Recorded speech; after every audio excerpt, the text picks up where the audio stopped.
ബുദ്ധന്റെയും ഇളയുടെയും മകനായിരുന്നു പുരൂരവസ്. ധീരനായിരുന്ന പുരൂരവസിനെ പലപ്പോഴും അസുരന്മാരുമായി യുദ്ധം ചെയ്യാൻ തങ്ങളെ സഹായിക്കാനായി ഇന്ദ്രൻ വിളിച്ചിരുന്നു. ഉർവശി ദേവേന്ദ്രന്റെ സദസ്സിലെ പ്രധാന നർത്തകി, സൗന്ദര്യത്തിന്റെ പര്യായമായവൾ. ഉർവശി ഇടയ്ക്കിടെ തോഴിമാരുമൊത്ത് ഭൂമിയിൽ എത്താറുണ്ടായിരുന്നു.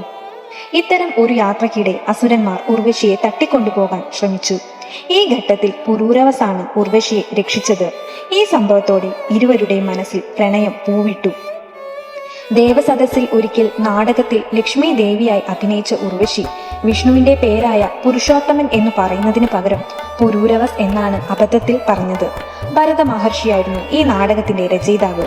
പേര് മാറ്റി പറഞ്ഞതിന് ഉർവശിക്ക് ഭൂമിയിൽ പോയി മനുഷ്യ സ്ത്രീയായി ജീവിക്കേണ്ടി വരട്ടെ എന്നും പുരൂരവസിന്റെ കുഞ്ഞുങ്ങൾക്ക് ജന്മം നൽകേണ്ടി വരട്ടെ എന്നും ഭരതമുനി ശപിച്ചു. ഇതനുസരിച്ച് ഉർവശി ഭൂമിയിലെത്തി. മുൻപേ വിവാഹിതനായിരുന്ന പുരൂരവസ് കുട്ടികളില്ലാതെ വിഷമിച്ചിരിക്കുന്ന സന്ദർഭമായിരുന്നു. ഈ അവസരത്തിലാണ് ഉർവശി ഭൂമിയിലെത്തുന്നത്. പുരൂരവസിനൊപ്പം ജീവിക്കാമെന്ന് ഉർവശി സമ്മതിച്ചു. എന്നാൽ ഇതിനായി 3 വ്യവസ്ഥകളും വെച്ചു. താൻ ദേവലോകത്തു നിന്നും 2 ആടുകളെ കൊണ്ടുവരുമെന്നും ഇവയുടെ സുരക്ഷ പുരൂരവസിന്റെ ചുമതലയാണെന്നും ആദ്യ വ്യവസ്ഥ. ഭൂമിയിലുള്ള തന്റെ വാസകാലത്ത് താൻ ശുദ്ധമായ നെയ്യ് മാത്രമേ കഴിക്കുകയുള്ളൂ എന്നതായിരുന്നു 2ാം വ്യവസ്ഥ. ബന്ധത്തിന്റെ സമയത്തല്ലാതെ പരസ്പരം നഗ്നരായി കാണാൻ പാടില്ലെന്നതായിരുന്നു 3ാം വ്യവസ്ഥ. ഈ വ്യവസ്ഥകളിൽ ഏതെങ്കിലും തെറ്റിച്ചാൽ താൻ തിരികെ ദേവലോകത്തേക്ക് തന്നെ മടങ്ങിപ്പോകുമെന്നും ഉർവശി അറിയിച്ചു.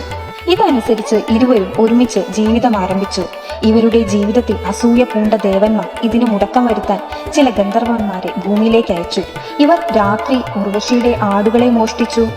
ആടുകളുടെ കരച്ചിൽ കേട്ട് ഉണർന്ന ഉർവശി രാജാവിനോട് ആടുകളെ രക്ഷിക്കാൻ ആവശ്യപ്പെട്ടു. ഈ സന്ദർഭത്തിൽ നഗ്നനായിരുന്ന രാജാവ് പുറത്തേക്ക് ഓടി. അപ്പോൾ ഗന്ധർവന്മാർ പ്രകാശം കാണിച്ചു. ഈ വെളിച്ചത്തിൽ നഗ്നനായ രാജാവിനെ ഉർവശി കാണാൻ ഇടയായി. വ്യവസ്ഥ തെറ്റിയതിനെ തുടർന്ന് ഗർഭിണിയായിരുന്ന ഉർവശി ദേവലോകത്തേക്ക് തിരിച്ചുപോയി.